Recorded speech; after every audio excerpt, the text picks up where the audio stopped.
was so fun. Yeah, really.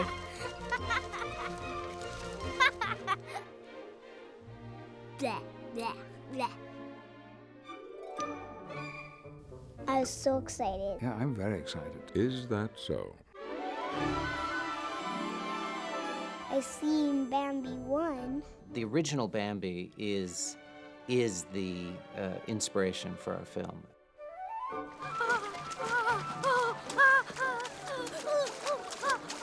It's really fun to be part of the sequel to it. It was very intimidating in the beginning to start working on that, and the only way I could see doing it is to be as true as we possibly could to it.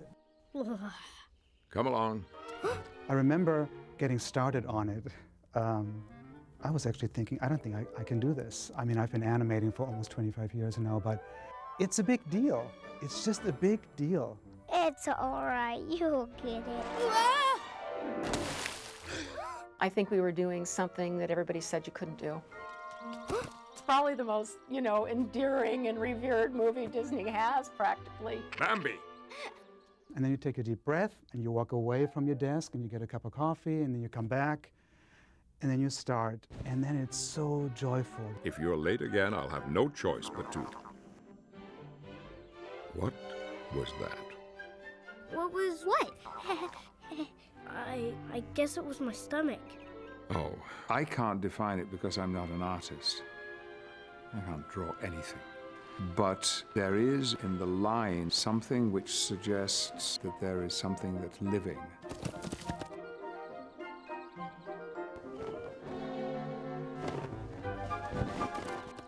Because they are alive, and it's entirely to do with the line of the art.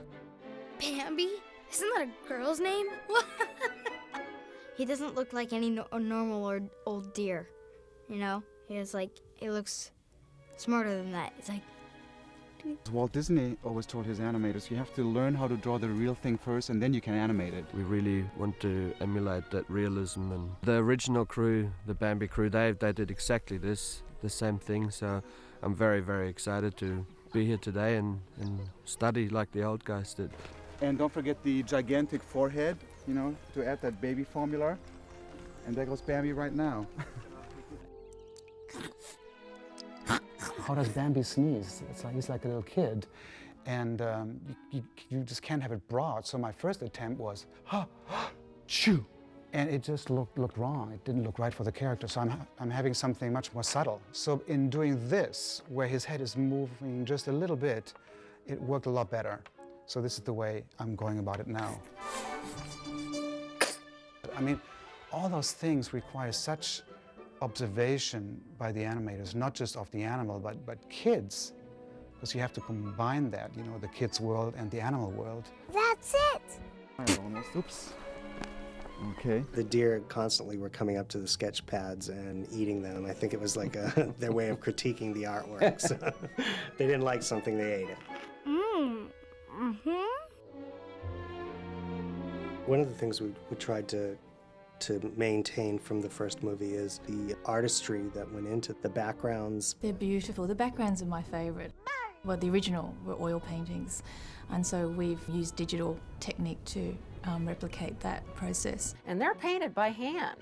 Believe me, there's somebody that sat there and they painted it stroke for stroke. It's just that we did it using digital programs instead of using a paintbrush and oil paint and turpentine and all the stuff that goes with it. All of these people are traditional painters.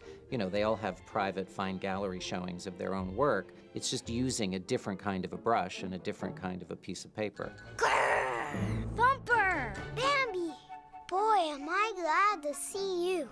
What's wrong? They've been after me all morning. Who has? Oh, big brother! It's terrible. It's horrible. It's damn! I was so impressed by the quality of the acting and the voices, and I asked Brian, I said, how did you find these kids? We did countless numbers of auditions for Thumper and for Bambi. My name is Brendan Barrick as Thumper. And he is a bundle of energy. Hello, you microphone. He gets so wound up and so excited, and he's a great kid. What the heck? Being brave is easy. I can teach you. You can? Sure. Watch this. Grrr. All it takes is one good grrr. Porcupine! Get off my property, you trespassing hooligans! Yes, I'm doing the voice of the porcupine. And the brown hog, Oh, why me? My nerves just can't take it anymore. I had done the temporary dialogue for our early screenings. It actually turned out that everybody fell madly in love with both of those characters, and so he ended up being the actual voice in the movie. Oh, yeah. Boo.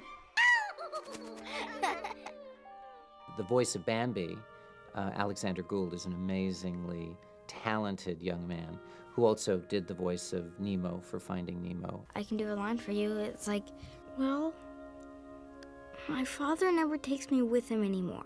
A great voice and a great read like we have on this one gives us so much to work with, so much inspiration, and the scenes almost animate themselves. I guess I'm not what a prince's son is supposed to be.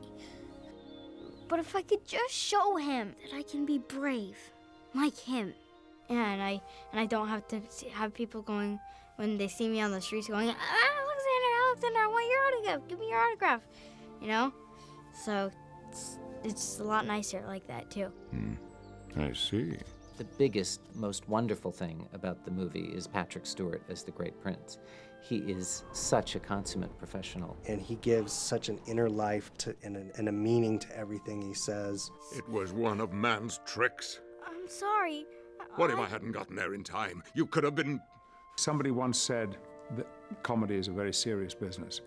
Because finally the story is a humorous story as we follow Bambi through his growing maturity. If there is not behind it the fundamental seriousness of living, then you diminish the comic aspect of it. She's never coming back, is she? No. As I recall, certainly in terms of emotion, there was nothing more intense than Bambi.